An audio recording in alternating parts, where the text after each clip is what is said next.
Hey everyone, CPO here, and yeah, it's time to do some more stuff to this Onewheel XR. If you recall, I bought this used, and it had this color scheme on it, the like Tiffany blue with the pink. I don't know what color this is, but sort of a pink and blue checker, old school California vibe going on. And I also mentioned it wasn't my color choice, like I wouldn't have built it this way, but I was gonna rock it for a while. And yeah, I've done that. Put probably, I guess I've got maybe 100 miles on this by now. Changed out the tire. You might have seen that video, how I did that. But I think it's time now to start changing it up a bit. And so I'm gonna change out the foot pad. First of all, I do have a Cush High foot pad that I bought. This is all when I was planning on having a new XR. So I already had this stuff sort of on hand. So I'm gonna put the Cush High on the back, and then of course the matching Float Life grip in the front, which will get rid of the checker. And I know that's unfortunate. Some of you guys are gonna be like, oh, the checker's awesome. It is awesome, really old school, like it. Then I have this black Stealth Camo. It's also reflective at night. These are rail guards from the Float Life SideKicks. And I'm gonna do that. And then you'll notice I pulled my fender off.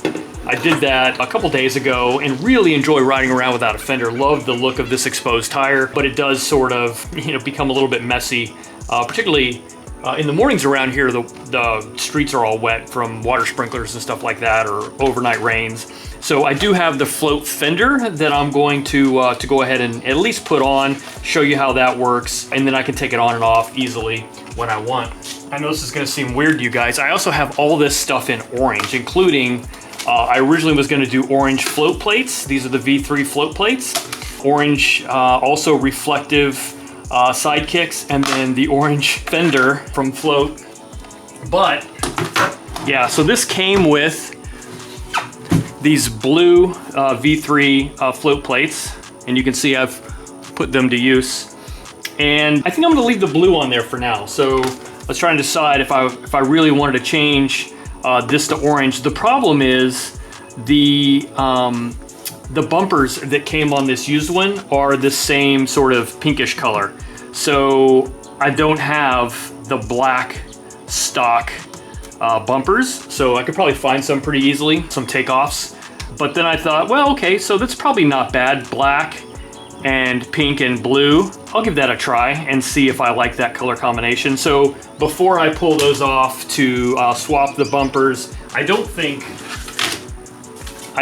that the pink and orange is gonna go well together. So since I don't have black bumpers, I'll just leave the blue float plates on, and we'll rock this as is. So what you're gonna see is basically me removing, this is an aftermarket rear foot pad. It's a little bit more elevated. I forget which one it is now. The one tail, I believe. So I'm gonna remove this, and then I have to remove the grip tape on this. I've got to remove these SideKicks, and I'm gonna do it, actually these aren't SideKicks, these are from Future Motion, so these are the rail guards or whatever they call them. And I'm gonna put on SideKicks. So I think the very first thing I'm gonna do is work on getting these guys off. And the way to do that is with a heat gun or a hair dryer. So a heat gun is pretty much a staple for me in the garage. This is, I don't know, Harbor Freight. And I'm just gonna sort of work this back and forth here.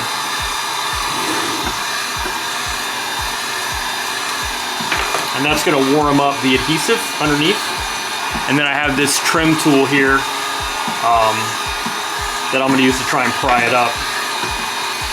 So it comes off half is one piece. So I'm just gonna heat up the whole half. I'm gonna see if I can come in here.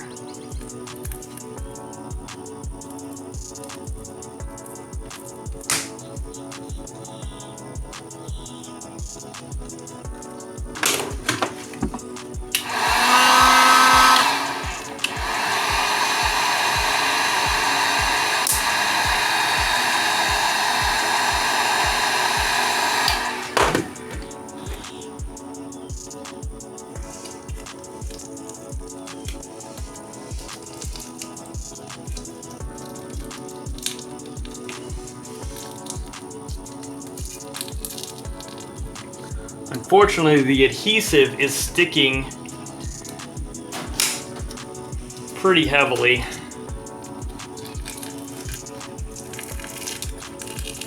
To the side rails and not staying with the guard. So that's okay. I use a plastic silicone adhesive. So I'll just, if I put these back on, I'll use that.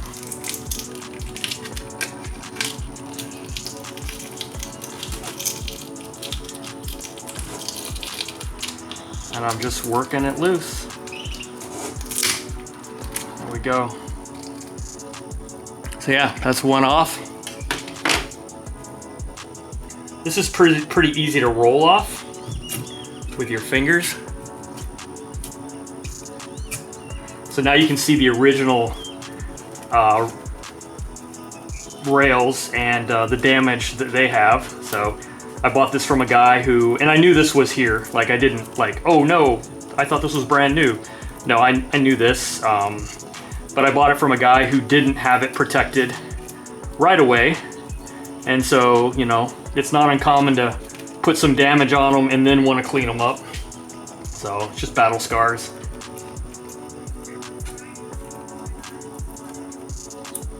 And see, this is wanting to come off, so I'll just go ahead and pull it off now.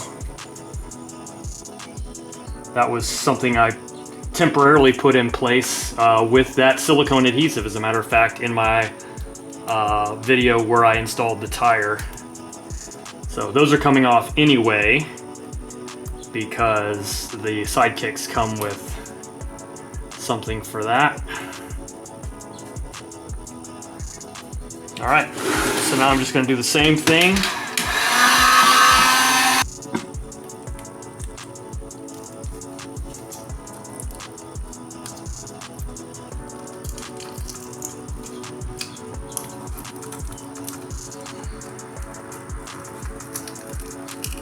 The benefit of using a plastic trim tool instead of a screwdriver is the fact that I'm not going to add any more scratches to my rails. And you can get these at like Harbor Freight, or you can buy them on Amazon. You know, they're not expensive. They come in packs of like 10 or 15 different types. So once you get it started, it's not too bad. I'm gonna go ahead and heat up this second half here.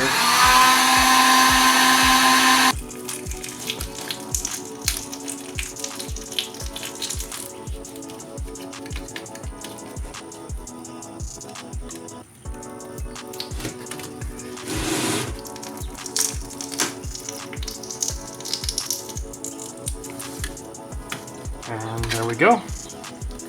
So easily reusable.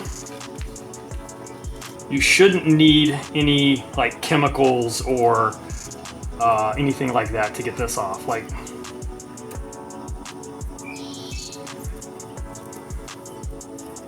you can get it to roll up. It comes off pretty easy. So you've seen this process. I'm gonna go ahead and do this on finish this side, and then do this top piece and the bottom piece, and then I'll come back and we'll go from there. So you don't need to watch the rest of this.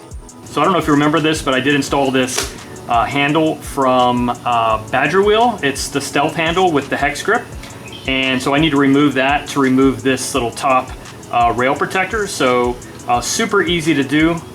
These things just come off, and then honestly,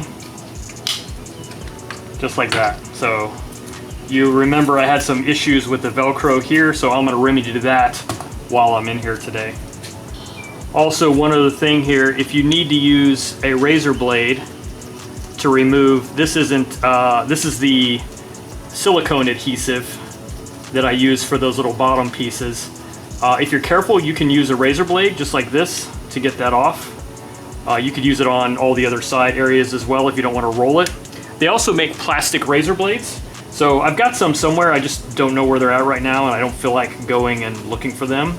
So if you're concerned with scratching your rails, you can go grab plastic ones. But if you're careful, you can do this without damaging anything.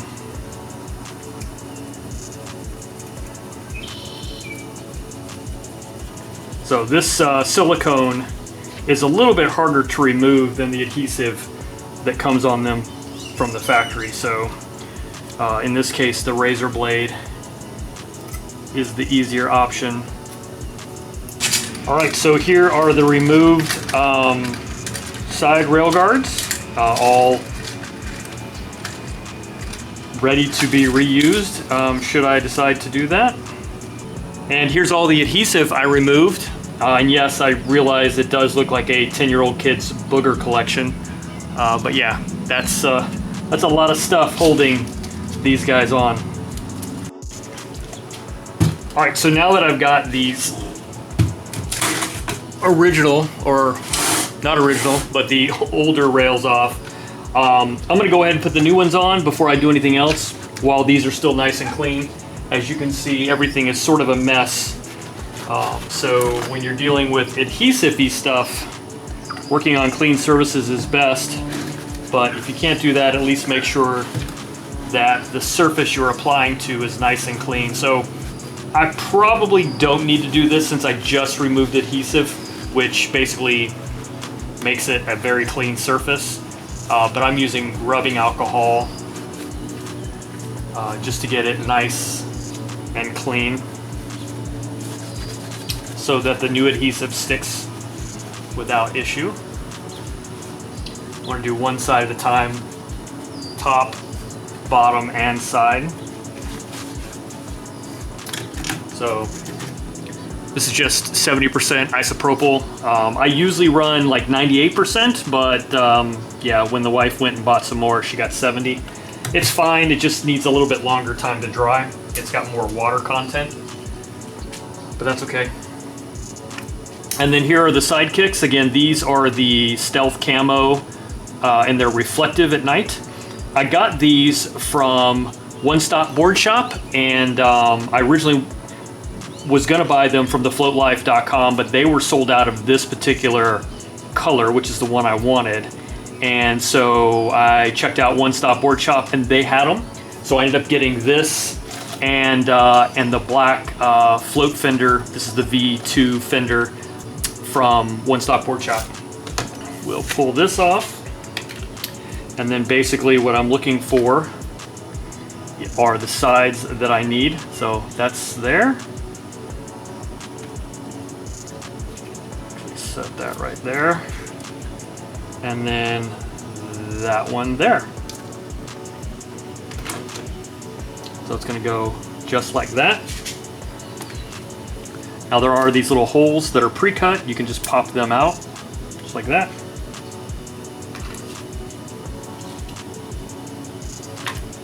Same with this guy.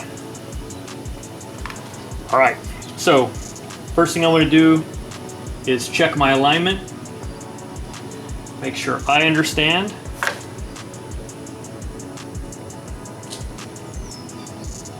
Where everything's gonna go.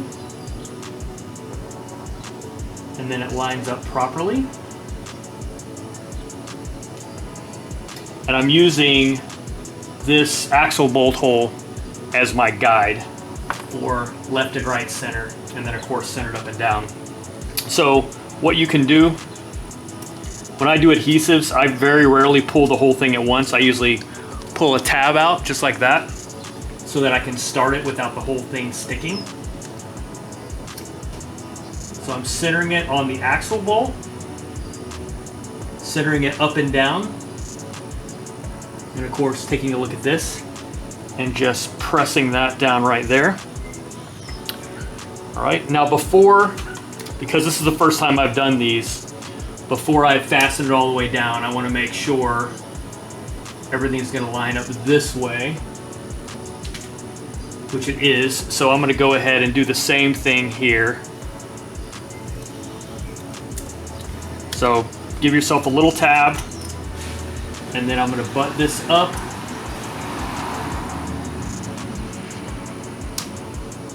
Centering on the axle bolt. I see a little bit of a space there between the two.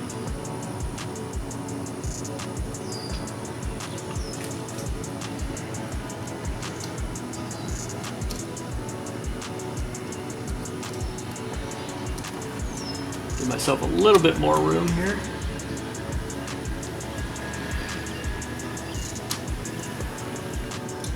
So I'm checking the axle bolt, and on this side I'm checking the charging plug hole. It's possible that if one lines up, the other one won't. So, something to pay attention to. I feel like they're both lining up fairly well. All right, so now that I've done that, I can literally pull this tab a little at a time. And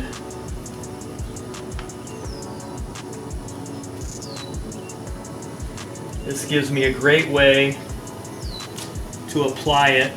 And I'm just going to remove this little plug for now. Just keep it out of the way.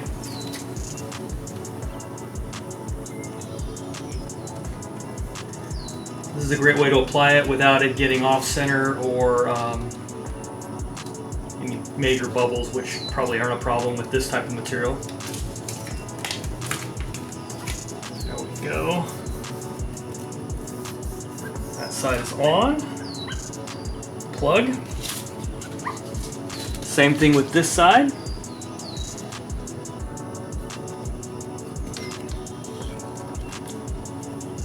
And I'm just making sure that it's nice and aligned.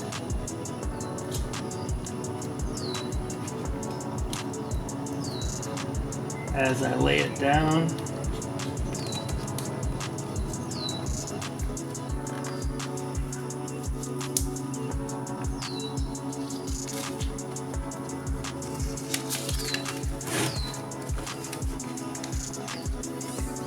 All right. That is that. That side is on. Now there is a protective film. You can leave this on or take it off. I know people that go either way on pretty much everything they own. I know people who like never take the plastic off their iPhone. I'm not that guy, so I'm gonna pull this off right away. If it gets scratched up, then those are just honor badges. There we go.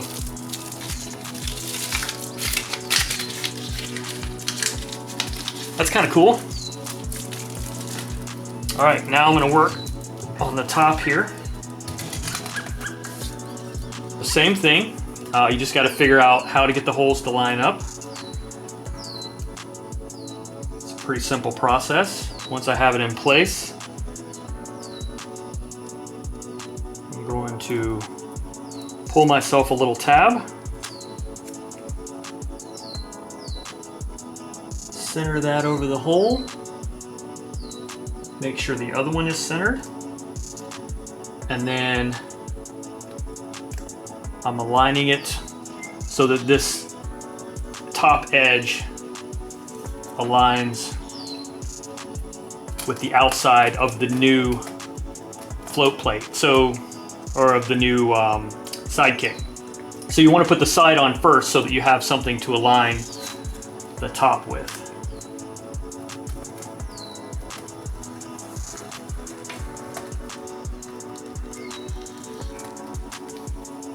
And it doesn't have to be perfect. It only has to be as perfect as your level of tolerance for perfection. So yours might be more or less than mine. Okay. Once that's done, just peel that off. Then finally on this side, we're gonna deal with the bottom.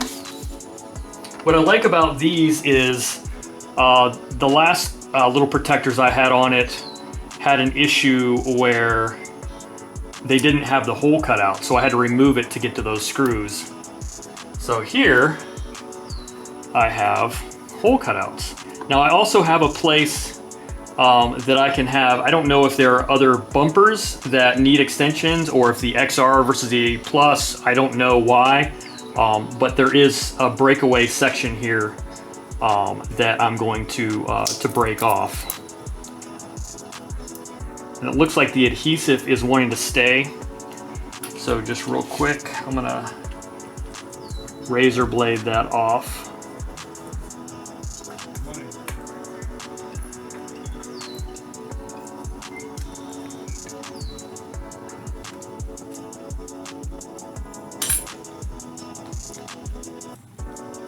Yeah, see that adhesive?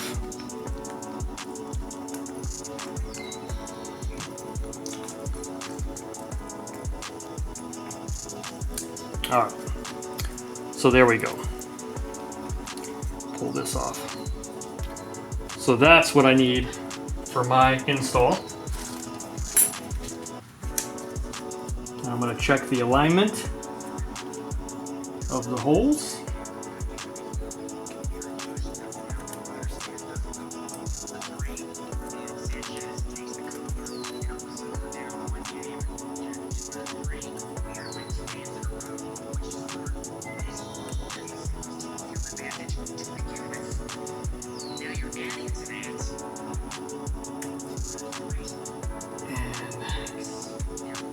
Getting the alignment where I want it before I push down.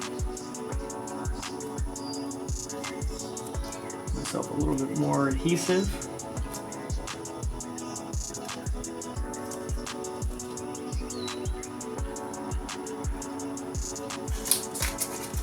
That is the Float Life SideKick installation.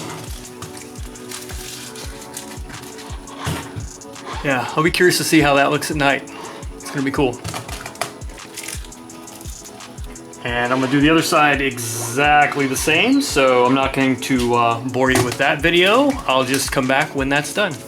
There is one thing to note over here is there is this raised section, this Onewheel emblem is raised. But as far as I know, people just put the plates over them, so yeah, just know that's there. I did want to point this out. This is the side with the serial number and all that stuff. There's only one hole here.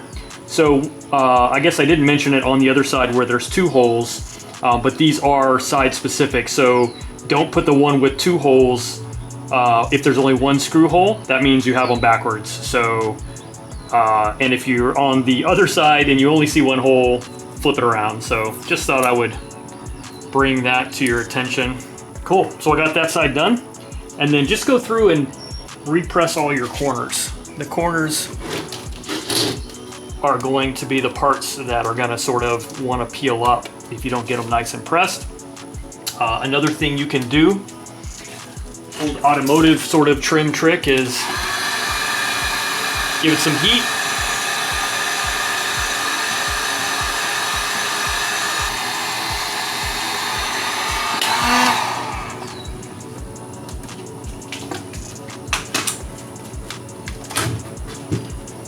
All right, there we go.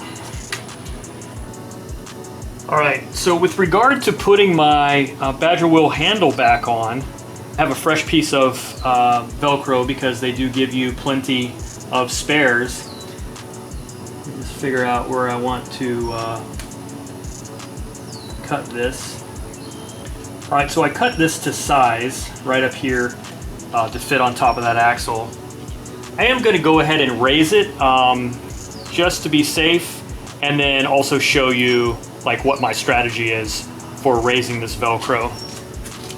So I pretty much always have a roll of this 3M automotive double stick tape around. I use it for all kinds of stuff. So that's what I'm going to use for this job. And what did I do with that Velcro? Oh, it's right here. So there's a couple ways I can do this. Try not to waste too much, but move this out of the way. Clean me off a little spot here.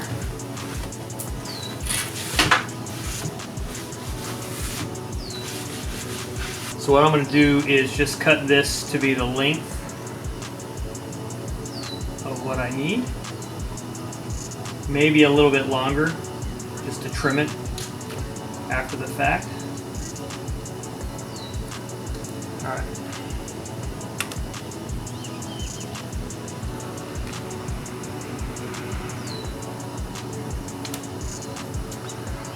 So now that I have that, I'm going to go ahead and peel off the back of the Velcro. And I'm just going to stick it down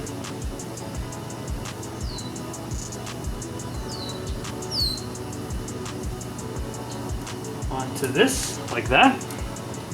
Doesn't have to be straight because I'm going to trim around it anyway. And that's exactly what I'm going to do here, is just trim around the outside of this so that it's the exact same dimensions.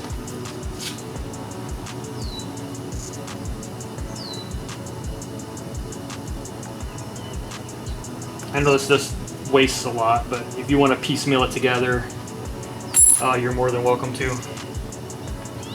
All right, now that that's like that,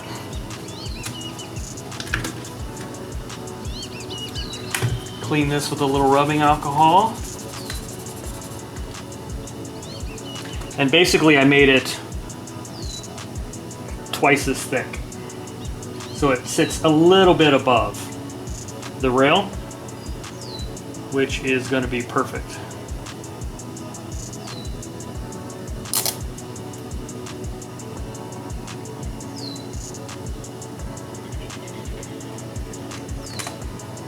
Oh yeah, I like it.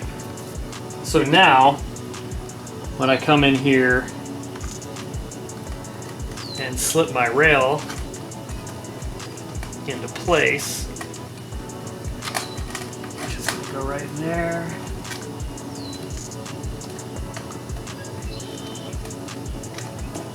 And right there. Or slip my handle, I said rail, I don't know what I'm doing here.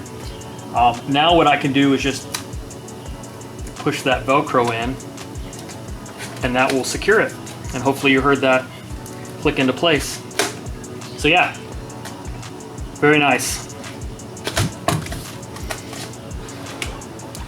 So the next thing I'm gonna do, you wanna take an intermission, you need a potty break or anything, let me know. But I'm gonna go through and remove this rear foot pad.